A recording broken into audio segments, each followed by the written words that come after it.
ಭಾಷಣ ಮಾಡಿದಾಗ ಒಂದು ವಾರ ನೀವೇನು ಕೇಳಿರ್ತೀರಿ ಅದ್ರ ಬಗ್ಗೆ ಅಷ್ಟ ಆಲೋಚನೆ ಮಾಡ್ತೀರಿ, ಆ ನಂತರ ಅದನ್ನು ಮರ್ತು ಬಿಡ್ತೀರಿ. ಹೆಚ್ಚು ಹಿಂದುತ್ವ ಧರ್ಮವನ್ನು ಉಳಿಸ್ಬೇಕಂದ್ರೆ ತಾಯಂದ್ರ ಕೈಯಲ್ಲಿ ಮಾತ್ರ ಸಾಧ್ಯ. ಏನು ಛತ್ರಪತಿ ಶಿವಾಜಿಯವರು ಆವಾಗಿನ ಕಾಲದಲ್ಲಿ ಅವರು ಕಷ್ಟದಲ್ಲಿದ್ದರೂ ತಮ್ಮ ಸುಖವನ್ನು ಬಿಟ್ಟು ಧರ್ಮವನ್ನು ಉಳಿಸಲಿಕ್ಕೆ ಎಷ್ಟು ಪ್ರಯತ್ನವನ್ನು ಮಾಡಿದ್ರನ್ನೋದು ನಾವು ಆ ಓದಿದಾಗ ಪುಸ್ತಕ ಅವರ ಜೀವನ ಚರಿತ್ರೆ ಓದಿದಾಗ ಮಾತ್ರ ಗೊತ್ತಾಕೈತಿ. ಆ ನಿಟ್ಟಿನಲ್ಲಿ ಈ ಸಮಾಜವನ್ನು ಸಂಘಟನೆ ಮಾಡಬೇಕಂದ್ರೆ ನಮ್ಮ ಚಿಗಳ್ಳಿ ಯುವಕರು ಒಂದು ತಿಂಗಳಗಟ್ಟಲೆ ಭಾಳಷ್ಟು ಶ್ರಮವನ್ನು ಪಟ್ಟು ಏನಾರ ಆಗಲಿಪ್ಪ.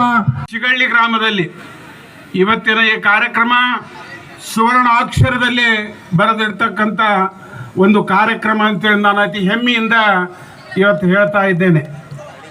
ಹಿಂದೂ ಧರ್ಮವನ್ನು ಸಂರಕ್ಷಣೆ ಮಾಡಲು ಸಾವಿರಾರು ವರ್ಷದಿಂದ ಅನೇಕ ಮಹನೀಯರು ದುಡಿದು ಧರ್ಮವನ್ನು ಸಂಘಟನೆ ಮಾಡಿದ್ದಾರೆ. ಅದರಲ್ಲಿ ಮೊದಲನೆಯವರು ಸ್ವಾಮಿ ವಿವೇಕಾನಂದರವರು. ಸ್ವಾಮಿ ವಿವೇಕಾನಂದರು ಒಬ್ಬರು ಸನ್ಯಾಸಿಯಾಗಿ ಹಿಂದೂ ಧರ್ಮವನ್ನು ಸಂಘಟಿಸಿ ಬೆಳೆಸಲು ಸಾಕಷ್ಟು ಪ್ರಯತ್ನ ಪಟ್ಟಂಥ ಮಹಾನ್ ಸಂತರವರು. ಅಮೇರಿಕಾದ ಚಿಕಾಗೋ ನಗರದಲ್ಲಿ ಜಗತ್ತಿನ ವಿಶ್ವ ಧರ್ಮ ಸಮ್ಮೇಳನ ನಡೀತಾ ಇತ್ತು. ಭಾರತದ ಪ್ರತಿನಿಧಿಯಾಗಿ ಸ್ವಾಮಿ ವಿವೇಕಾನಂದರವರು ಆ ಕಾರ್ಯಕ್ರಮದಲ್ಲಿ ಭಾಗಿಯಾಗಿದ್ದರು.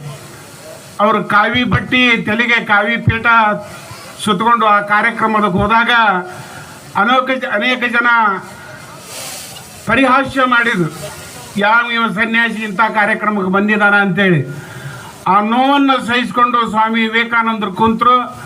ನಮ್ಮ ಪವಿತ್ರ ಗ್ರಂಥವನ್ನು ಒಯ್ದು ಇಟ್ಟಿದ್ರಲ್ಲಿ ಎಲ್ಲರೂ ಭಾರತ ನಮ್ಮ ಪವಿತ್ರ ಗ್ರಂಥವನ್ನು ಕೆಳಗಿಟ್ಟು ಅವರವರ ಗ್ರಂಥಗಳನ್ನು ಮ್ಯಾಲಿಟ್ಕೊಂಡು ಬಂದರು. ಕೊನೆಯ ಗಳಿಗೆಗೆ ಅವ್ರಿಗೆ ಮಾತಾಡಲಿಕ್ಕೆ ಅವಕಾಶ ಕೊಟ್ಟರು. ಆ ಕಾರ್ಯಕ್ರಮದ ಪ್ರಾರಂಭದಲ್ಲಿ ಅದು ಆಂಗ್ಲ ಭಾಷೆಯಲ್ಲಿ ನಡೀತಾ ಇತ್ತು. ಎಲ್ಲ ಭಾಷಣಕಾರರು ಲೇಡೀಸ್ ಆ್ಯಂಡ್ ಜೆಂಟ್ಲ್ಮೆನ್ ಅಂತೇಳಿ ಪ್ರಾರಂಭ ಮಾಡಿದರು. ಆದರೆ ಇವರು ಸಿಸ್ಟರ್ಸ್ ಆ್ಯಂಡ್ ಬ್ರದರ್ಸ್, ಸಹೋದರ ಸಹೋದರಿಯರಿ ಅಂತಕ್ಕಂಥ ಮಾತು ಹೇಳಿದಾಗ ಇಡೀ ಹರಿದ ಬಟ್ಟೆಯನ್ನು ಹಾಕ್ಕೊಂಡ್ರೆ ಬಡತನ ಅನ್ನುವಂಥದ್ದನ್ನು ಗುರುತಿಸ್ತಕ್ಕಂಥ ಸಂಕೇತ ಆಗಿತ್ತು. ಇವತ್ತು ಹರಿದಿದ್ದ ಬಟ್ಟೆ ಎಷ್ಟು ಹರಿದಿರ್ತಾವ ಅಷ್ಟು ಕಿಮ್ಮತ್ತು, ಅಷ್ಟು ಶ್ರೀಮಂತಿಕೆ ಅನ್ನುವಂಥದ್ದಾಗಿದೆ.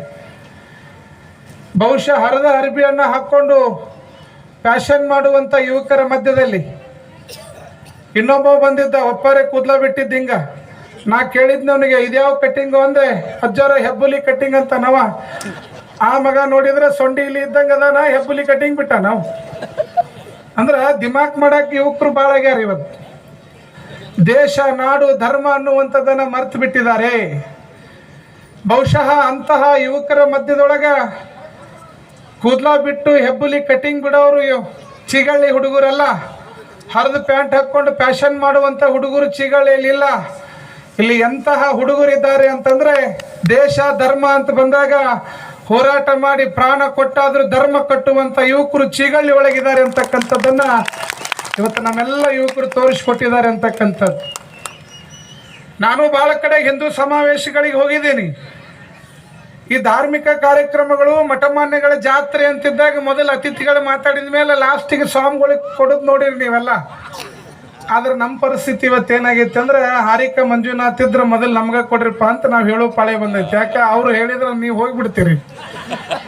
ನಮ್ಮ ಮಾತು ಕೇಳಕ್ಕೆ ಮೈಕ್ನ ಒಬ್ಬ ಇರ್ತಾನ, ನಾವೊಬ್ಬ ಇರ್ತೀನಿ. ಯಾಕೆ ಮೈಕ್ ಒಂದು ಹಣೆ ಬರ ಕಿತ್ಕೊಂಡು ಹೋಗಕ್ಕೆ ನಿಂತಿರ್ತಾನ, ನನ್ನ ಮುಗಿದ ಮೇಲೆ ಕೇಳಬೇಕಲ್ಲ ಅವನು. ಅದಕ್ಕೆ ಸ್ವಾಮಿಗಳ ಪರಿಸ್ಥಿತಿ ಏನಾಗೈತಿ ಅಂತಂದ್ರೆ, ಧರ್ಮಗಳನ್ನು ಒಡೆಯೋದ್ರೊಳಗೆ ಸ್ವಾಮಿಗಳು ಬಿಜಿ ಆಗ್ಯಾರ, ವಿನಃ ಧರ್ಮವನ್ನು ಕಟ್ಟಲಿಕ್ಕೆ ತಯಾರಾಗ್ತಾ ಇಲ್ಲ ಇವತ್ತಿನ ಸ್ವಾಮಿಗಳು. ಹೀಗಾಗಿ ಸ್ವಾಮಿಗಳ ಭಾಷಣಗಳನ್ನು ಕೇಳೋರು ಕಡಿಮೆ ಆಗ್ಯಾರ. ಸ್ವಾಮಿಗಳ ಭಾಷಣ ಅಂತಂದ್ರೆ ಬರೀ ರಾಜಕಾರಣಿಗಳನ್ನು ಹೊಗಳೋದು, ಯಾರು ಹೆಚ್ಚಿಗೆ ರೊಕ್ಕ ಕೊಡ್ತಾರ ಅವ್ನ ಮ್ಯಾಲೆ ಕರೀದಾಗೈತಿ. ಹಿಂಗಾಗಿ ಸ್ವಾಮಿಗಳಿಗೆ ಕಾಲು ಬೀಳೋರು ಭಾಳ ಕಡಿಮೆ ಆಗ್ಯಾರ. ಮೊದಲೆಲ್ಲ ತಾಯಂದ್ರು ಮಕ್ಕಳನ್ನ ಮಠಕ್ಕೆ ಕರ್ಕೊಂಡು ಬಂದು ಅಜ್ಜರಿಗೆ ನಮಸ್ಕಾರ ಮಾಡ್ತಮ್ಮ ಅಂತಿದ್ರು. ಅವು ನಮಸ್ಕಾರ ಮಾಡಕ್ ಒಲ್ಲಂದ್ರು ಕುತ್ತಿಗೆ ಹಿಡಿದು ತಲೆ ಬಗ್ಗೆ ಶನಿ ಮುಟ್ಟಿಸಿ ನಮಸ್ಕಾರ ಮಾಡಿಸ್ತಿದ್ರು. ಈಗೇನು ಕಲ್ಸಾಗತ್ತಾರ ಅಂದ್ರೆ ನೋಡಲ್ಲ ಅಕ್ಕಿ ಮಠದ ಅಜ್ಜರ ಕಾರಣ ಹೊಂಟಾರ ಟಾಟಾ ಮಾಡಿ ಟಾಟಾ ಅಂತಾರ. ನಾವು ಟಾಟಾ ಮಾಡಿದ ನಾವು ಬಿರ್ಲಾ ಆಗ್ತೀವಿ ಅಲ್ಲಿ ಗಾಡ್ಯಾಗ ಕುಂತವ್. ಪರಿಸ್ಥಿತಿ ಏನಾಗಿದೆ ಇವತ್ತು ಮನೆಗಳಲ್ಲಿ ಮಕ್ಕಳಿಗೆ ಕೊಡುವಂತ ಸಂಸ್ಕಾರದ ಕೊರತೆ ಇವತ್ತು ಈ ಸಮಾಜದೊಳಗೆ ಕಾಡ್ತಾ ಇದೆ. ಯಾವ ಉತ್ತಮ ಧರ್ಮದ ಶಿಕ್ಷಣವನ್ನ ಇವತ್ತು ಮನೆಯಲ್ಲಿ ಕೊಡಬೇಕಾಗಿತ್ತು ಅದು ಕೊಡ್ತಾ ಇಲ್ಲ. ಅಮಾವಾಸ್ಯೆ ಹುಣ್ಣಿಮೆ ಬಂತು ಅಂತಂದ್ರೆ 2 ನಿಂಬೆಯನ್ನು ತಗೊಂಡು ಅಜ್ಜಾರ ನನಗೆ ಯಾರೋ ಮಾಡಿಸ್ಯಾರ ನೋಡ್ರಿ ಅಂತ ಕೇಳೋರು ಭಾಳ ಆಗ್ಯಾರ ವಿನಃ ಧರ್ಮವನ್ನ ಕಟ್ಟಲಿಕ್ಕೆ ನಾ ತಯಾರದೀನ್ರಿ ಅಂತ ಮಠಕ್ಕೆ ಬರೋರ ಸಂಖ್ಯೆ ಬಹಳ ಕಡಿಮೆ ಆಗಿದೆ ಅಂತಕ್ಕಂಥದ್ದು. ಹೀಗಾಗಿ ಸಮಾಜದಲ್ಲಿ ಎಂತಹ ಚಿಂತನೆಗಳು ಇವತ್ತು ಅವಶ್ಯಕತೆ ಇದೆ ಅಂತಂತಂದ್ರೆ ಮಾನಸಿಕವಾಗಿ ಕುಗ್ಗುವಂತಹ ಧರ್ಮದ ಆಚರಣೆಗಳು ನಮಗೆ ಬೇಕಾಗಿಲ್ಲ. ನಮ್ಮ ಧರ್ಮ ಇಷ್ಟು ಧರ್ಮ ಜಾಗೃತಿ ನಾವು ತುಂಬಿಸಿದ್ರೆ ಸಾಕು ನನ್ನ ನೆಚ್ಚಿನ ಬಂಧುಗಳೇ. ಧರ್ಮ ರಕ್ಷಣೆ ತನ್ನಿಂದ ತಾನೇ ಆಗುತ್ತೆ. ರಾಷ್ಟ್ರದ ಹಿರಿಮೆ ಸುಭದ್ರತೆ ತನ್ನಿಂದ ತಾನೇ ಸಾಕಾರಗೊಳ್ಳುತ್ತೆ. ಹಿಂದೂ ಧರ್ಮದಲ್ಲಿ ಹುಟ್ಟಿ ನನ್ನ ಧರ್ಮದ ಜ್ಞಾನ ನನ್ನ ಮನೆ ಮಕ್ಕಳಿಗೆ ನಾನು ತಲುಪಿಸ್ಕೊಡ್ಲಿಲ್ಲ, ಇನ್ಯಾರು ತಲುಪಿಸ್ತಾರೆ? ಹಿಂದೂ ಧರ್ಮದಲ್ಲಿ ಹುಟ್ಟಿ ನನ್ನ ಇತಿಹಾಸ ನನ್ನ ಮನೆ ಮಕ್ಕಳಿಗೆ ನಾನು ಹೇಳ್ಕೊಡ್ಲಿಲ್ಲ, ಇನ್ಯಾರು ಹೇಳ್ಕೊಡ್ತಾರೆ? ಹಿಂದೂ ಧರ್ಮದಲ್ಲಿ ಹುಟ್ಟಿ ನನ್ನ ರಕ್ತದ ಪರಿಚಯ ನಾನು ನನ್ನ ಮನೆ ಮಕ್ಕಳಿಗೆ ಮಾಡ್ಲಿಲ್ಲ, ಇನ್ಯಾರು ಮಾಡ್ತಾರೆ? ಹಿಂದೂ ಧರ್ಮದಲ್ಲಿ ಹುಟ್ಟಿ ನನ್ನ ಧಾರ್ಮಿಕ ಸಂಕೇತ ಸ್ವಾಭಿಮಾನದಿಂದ ನಾನು ಹಣೆ ಧರಿಸ್ಕೊಂಡು ಓಡಾಡ್ಲಿಲ್ಲ, ಇನ್ಯಾರು ಧರಿಸ್ತಾರೆ? ಹಿಂದೂ ಧರ್ಮದಲ್ಲಿ ಹುಟ್ಟಿ ನನ್ನ ದೇವಸ್ಥಾನಗಳಿಗೆ ನಾನು ಹೋಗ್ಲಿಲ್ಲ, ಇನ್ಯಾರು ಹೋಗ್ತಾರೆ? ಹಿಂದೂ ಧರ್ಮದಲ್ಲಿ ಹುಟ್ಟಿ ನನ್ನ ಧರ್ಮ ಗ್ರಂಥಗಳ ನಾನು ಅಧ್ಯಯನ ಮಾಡಲಿಲ್ಲ, ಇನ್ಯಾರು ಅಧ್ಯಯನ ಮಾಡ್ತಾರೆ? ಹಿಂದೂ ಧರ್ಮದಲ್ಲಿ ಹುಟ್ಟಿ ನನ್ನ ಅವಿಚ್ಛಿನ್ನ ಗುರು ಪರಂಪರೆ ಮಠಾಧೀಶರಿಗೆ ಜಗದ್ಗುರುಗಳಿಗೆ ನಾನು ಋಣಿಯಾಗಿ ನಿಲ್ಲಲಿಲ್ಲ, ಇನ್ಯಾರು ಋಣಿಯಾಗಿ ನಿಲ್ತಾರೆ? ಹಿಂದೂ ಧರ್ಮದಲ್ಲಿ ಹುಟ್ಟಿ ನನ್ನ ಪರಂಪರೆ ನಾನು ಪ್ರತಿಷ್ಠಾಪನೆ ಮಾಡಿ ಹೋಗ್ಲಿಲ್ಲ, ಇನ್ಯಾರು ಪ್ರತಿಷ್ಠಾಪಿಸ್ತಾರೆ? ಹಿಂದೂ ಧರ್ಮದಲ್ಲಿ ಹುಟ್ಟಿ ನನ್ನ ಧರ್ಮ ಸಂಸ್ಕಾರ ನಾನು ಉಳಿಸ್ಲಿಲ್ಲ, ಇನ್ಯಾರು ಉಳಿಸ್ತಾರೆ? ಹಿಂದೂ ಧರ್ಮದಲ್ಲಿ ಹುಟ್ಟಿ ನನ್ನ ಸಂಸ್ಕೃತಿ ನಾನು ಬೆಳೆಸ್ಲಿಲ್ಲ, ಇನ್ಯಾರು ಬೆಳೆಸ್ತಾರೆ? ಹಿಂದೂ ಧರ್ಮದಲ್ಲಿ ಹುಟ್ಟಿ ನನ್ನ ಪರಂಪರೆ ನಾನು ಬೆಳಗಿಸ್ಲಿಲ್ಲ, ಇನ್ಯಾರು ಬೆಳೆಸ್ತಾರೆ? ಹಿಂದೂ ಧರ್ಮದಲ್ಲಿ ಹುಟ್ಟಿ ಮನುಕುಲಕ್ಕೆ ಸಂದೇಶ ನಾನು ಕೊಡ್ಲಿಲ್ಲ, ಮುಂದೆ ನಿಂತು ಇನ್ಯಾರು ಕೊಡ್ತಾರೆ? ಹಿಂದೂ ಧರ್ಮದಲ್ಲಿ ಹಿಂದೂವಾಗಿ ಹುಟ್ಟಿ ಹಿಂದೂ ಧರ್ಮ ರಕ್ಷಣೆಗೆ ನಾನು ನೀವುಗಳು ಮುಂದೆ ಬರಲಿಲ್ಲ, ಇನ್ಯಾರು ಮುಂದೆ ಬರ್ತಾರೆ? ಇನ್ಯಾರು ನಮ್ಮ ಪರಂಪರೆ ರಕ್ಷಣೆ ಮಾಡ್ತಾರೆ? ಇನ್ಯಾರು ನಮ್ಮ ಸಂಸ್ಕೃತಿಯನ್ನು ಉಳಿಸ್ತಾರೆ? ಇಲ್ಲಿ ಕೂತಿರುವಂತ ನನ್ನ ನಿಮ್ಮ ಜನ್ಮ ಸಿದ್ಧ